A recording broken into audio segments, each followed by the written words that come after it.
melakukan sesuatu dengan segenap hati kita, kemudian kita amalin sholawat. Nah, keajaiban-keajaiban dan impian-impian kita itu kayak dianterin langsung sama Allah gitu loh. Jadi saat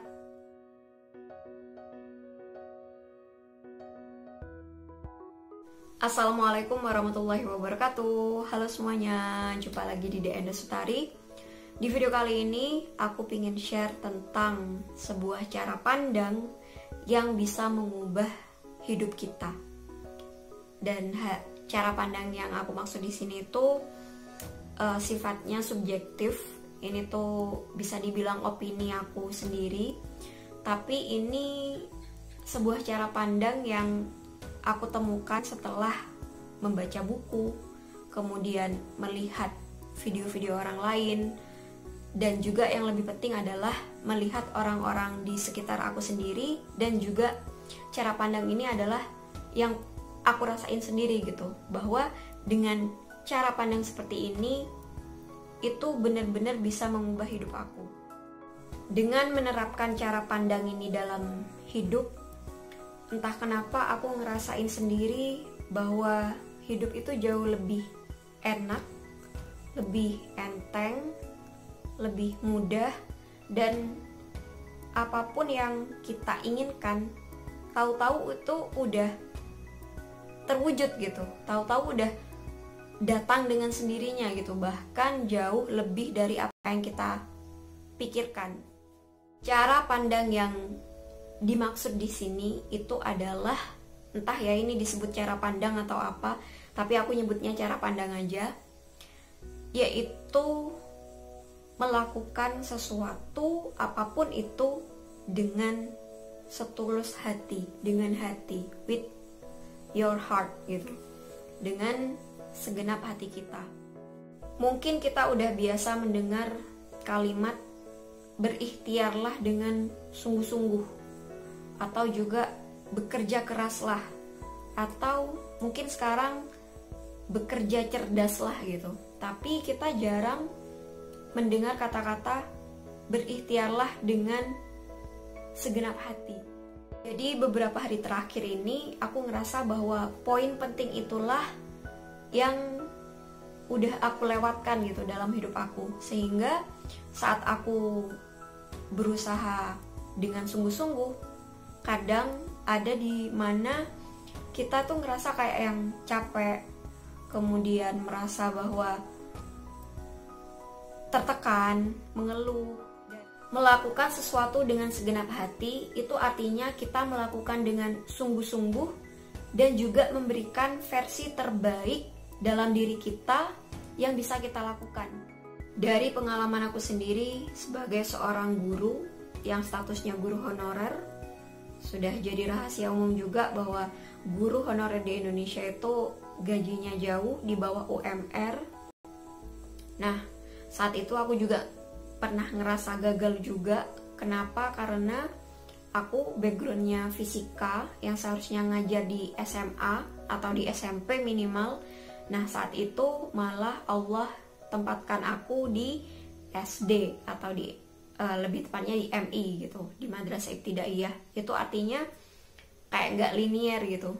Dan aku ngelihat teman-teman aku yang lain itu ngajarnya sesuai gitu loh. Mereka ngajar di SMA, ngajar di SMP. Nah, saat itu aku ngerasa gagal. Udah honorer, kemudian nggak sesuai jurusan, tempatnya jauh juga. Nah, akhirnya ada beberapa saudara dan juga beberapa tetangga yang, wah, nggak salah nih kamu ngajar di SD, kan nggak sesuai jurusan kamu, kemudian jauh lagi, apa cukup gajinya untuk menutupi uang transport kamu? Nah, sempat banyaklah cibiran ataupun juga omongan-omongan dari orang-orang sekitar tentang profesi aku saat itu gitu.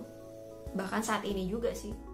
Tentu aja saat itu aku ya berpikir gitu bahwa ya apa cukup ya nanti gaji yang aku terima dengan uang transport yang akan aku keluarkan, karena jarak dari rumah dengan tempat aku ngajar itu cukup jauh. Jarak waktu tempuhnya setengah jam, PP itu bisa menghabiskan 1 liter bensin bahkan lebih. Nah, terus juga nanti ke depannya kayak gimana, karena aku nggak sesuai, jurusannya nggak sesuai, jadi seharusnya kan ngajar di SD ya harus PGSD gitu atau PGMI, sedangkan aku backgroundnya fisika gitu. Nanti jenjang ke depannya kayak gimana, karir ke depannya gimana. Di tengah-tengah konflik batin seperti itu, kemudian entah ya, karena emang udah kenal dengan sholawat, ngamalin sholawat, akhirnya tuh kayak dikasih petunjuk sama Allah, dikasih kayak keteguhan hati gitu ya, bahwa ini udah Allah kasih tempat untuk aku ngajar, berarti aku harus melakukan dengan sepenuh hati gitu pekerjaan yang di depan mata aku sekarang. Ya udah, aku ngajar ya, karena dari fisika ke pelajaran SD mungkin dari segi materi itu mudah gitu, gampang dipelajarinya. Tapi yang awalnya ngajar SMA kemudian ngajar SD tentunya itu beda gitu loh dari segi psikologinya. Aku harus menyederhanakan kalimat-kalimat yang biasa aku sampaikan ke anak SMA, aku harus sederhanakan dan sesuaikan dengan cara berpikirnya anak SD, dan itu aku merasa kesulitan di awal. Tapi ya udah, aku lakukan dengan sepenuh hati, artinya aku harus melakukan ini dengan sungguh-sungguh. Aku lakukan dengan versi terbaik aku, setiap hari aku kayak yang mencoba gitu ya, gimana sih caranya jelasin hal ini kepada anak SD dengan cara yang mudah dan mereka pahami dengan bahasa. Dengan fokus mengajar dengan sepenuh hati tadi, akhirnya aku gak berpikir tentang masalah gaji gitu loh. Gak pernah terpikir apa gaji ini akan cukup atau enggak untuk biaya hidup aku. Kemudian aku juga gak berpikir nanti jenjang karir aku seperti apa, karena aku gak linear dengan apa yang aku kerjakan sekarang. Aku udah gak berpikir tentang hal itu. Meskipun dengan kondisi seperti itu, tetap punya impian, aku tetap menjaga impian-impian aku itu, aku tetap amalin sholawat dan berdoa kepada Allah tentang impian-impian aku, salah satunya keliling dunia. Ya meskipun antara kenyataan dan impian itu seperti jauh gitu loh. Dengan kondisi aku jadi seorang guru honorer, dengan impian ingin keliling dunia itu kayak yang gak sinkron gitu loh. Nah tapi ternyata saat kita melakukan sesuatu dengan segenap hati kita, kemudian kita amalin sholawat, nah keajaiban-keajaiban dan impian-impian kita itu kayak dianterin langsung sama Allah gitu loh. Jadi saat kondisi tersebut, saat aku jadi seorang guru honorer pun ternyata aku bisa tetap pergi ke negara impian aku gitu. Saat itu aku bisa pergi ke Jepang. Dan seharusnya tahun ini bulan Juli kemarin aku bisa ke Thailand sama Malaysia, tapi karena ada pandemi seperti ini jadi ketunda dulu. Tapi ternyata gitu ya, poinnya adalah impian kita itu tetap terkabul gitu loh, meskipun dalam kenyataannya kita melakukan hal yang jauh dari impian kita. Tapi karena kita melakukan dengan segenap hati apa yang ada di mata kita sekarang, dan kita tetap percaya kepada Allah, kita tetap ngamalin sholawat, kita tetap percaya dengan syafaatnya Rasulullah.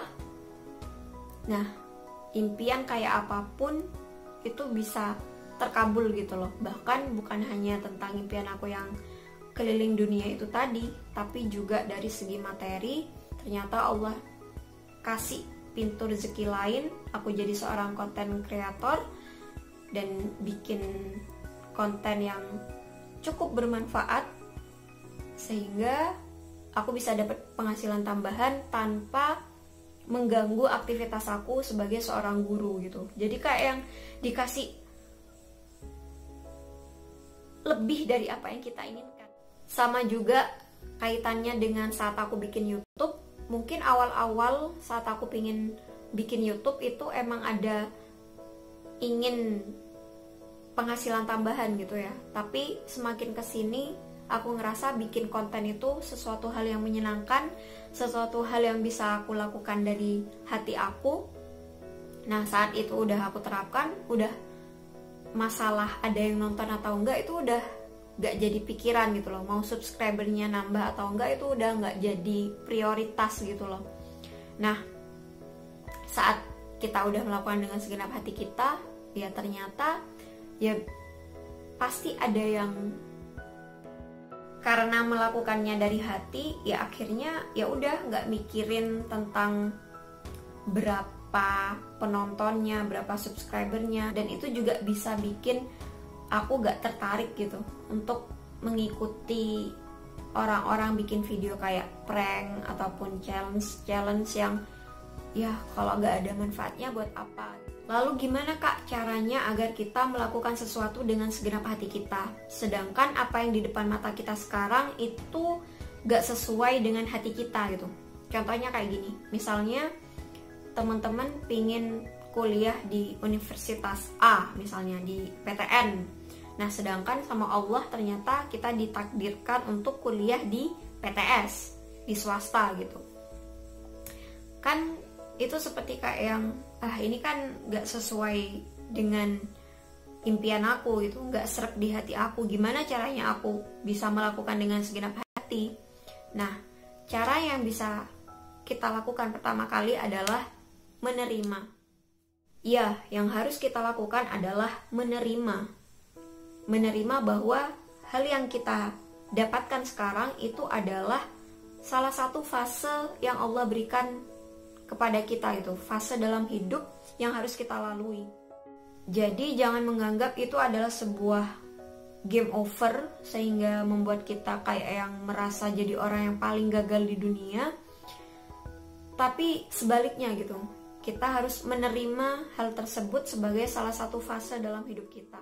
Saat kita sudah menerima, ya udah kita lakukan dengan sepenuh hati apa yang Allah kasih kepada kita sekarang. Segala sesuatu itu pasti ada hikmahnya. Apa yang Allah berikan kepada kita sekarang itu pasti ada hikmahnya. Dari kasus aku sendiri, saat aku tahu bahwa aku ngajar di MI atau SD, dimana aku mintanya ngajar di SMA, berdoanya ngajar di SMA. Nah, akhir-akhir ini tuh aku ngerasa bahwa hikmahnya aku ngajar di tempat ini adalah, oh, aku bisa jadi guru ngaji, aku bisa jadi ikut pelatihan guru ngaji, yang mungkin aku nggak akan dapat kesempatan itu kalau aku ngajar di SMA gitu. Jadi segala sesuatunya tuh pasti ada hikmahnya gitu. Jadi kuncinya adalah pertama harus menerima. Atau juga kalau teman-teman merasa hal yang ada di depan mata kita sekarang itu gak sreg dengan hati kita, ya kita harus berani mengambil resiko gitu. Take a risk, artinya kita mau mengambil langkah putar balik misalnya, atau mencari hal lain. Misalnya nih teman-teman udah keterima di PTS, sedangkan kepinginnya PTN. Nah, karena teman-teman pingin ngotot di PTN dan gak pingin sia-sia atau gak ngerasa cocok dengan PTS, ya udah take risk gitu.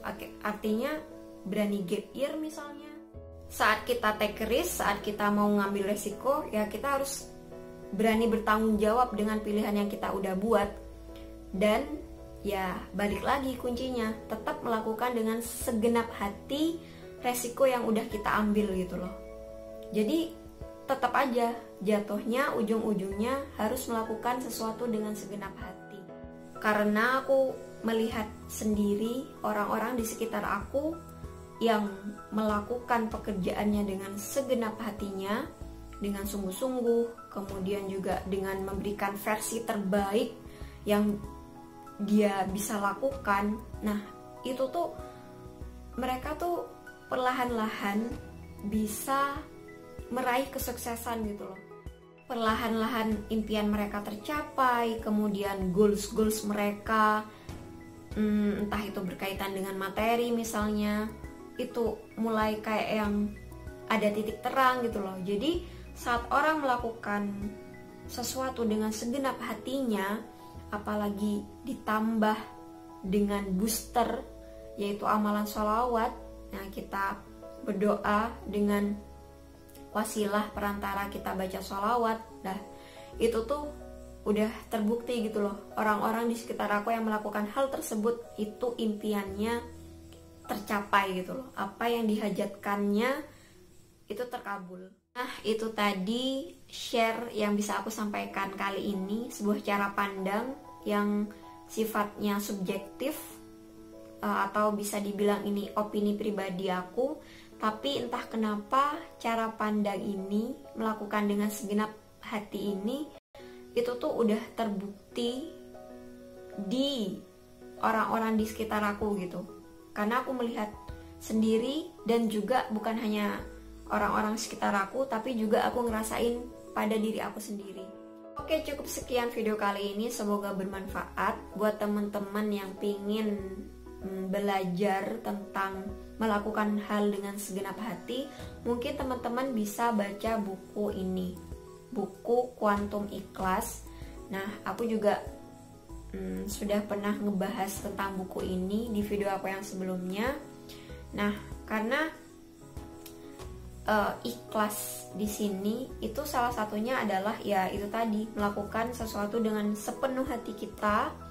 Nah, saat itu kita lakukan, maka insya Allah impian-impian kita apapun itu bakal tercapai gitu loh. Apalagi buat kita yang muslim, buat kita yang percaya dengan keajaibannya sholawat. Nah, itu tuh kayak jadi poin plus gitu. Dan semoga apa yang aku sampaikan tadi bermanfaat. Sampai jumpa lagi di video-video yang selanjutnya insyaallah. Akhirul kalam, assalamualaikum warahmatullahi wabarakatuh. Bye bye.